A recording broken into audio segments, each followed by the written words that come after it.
started a few weeks ago. I was in the computer lab working on my ED 551 project because I totally didn't wait until the last minute to do this, when all of a sudden I heard this booming voice overhead. Get out! I admit I was a bit startled, but I ignored it because I thought it might be my ringtone and I went back to work. After a few minutes though, I looked up for just a split second. I saw these two menacing eyes staring back at me from a couple desks up. See, there they are again. Oh, well, now that's just spooky, I said, and I got up to check it out. But when I got to the front of the class, I saw a mysterious message being written on the whiteboard.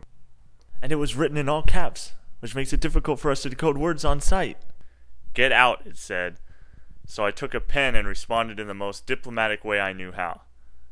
Apparently, whoever it was didn't like that too much, because I heard a loud crash at the back of the classroom. I went back to investigate and found that the paperclip and staple tray had been launched several feet, spilling its contents all over the ground.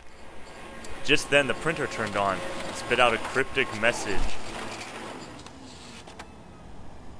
F66. What the heck is that supposed to mean, I said, and immediately the printer whirred out a more legible copy. When I read that, I knew for sure I was dealing with a ghost, and I decided to take him up on his warning and get the heck out of there. I ran to the door, but it was locked.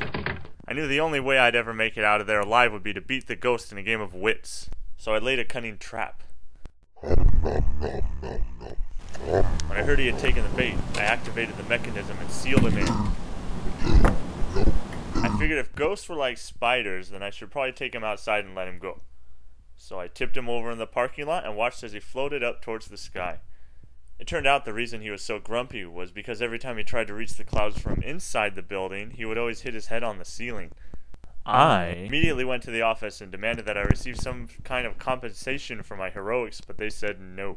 After 45 minutes, I finally got them to put a plaque up in my honor if I would just leave already. As for the ghost, I don't know what became of him. Oh, wait, yes I do. He friended me on Facebook a few days ago.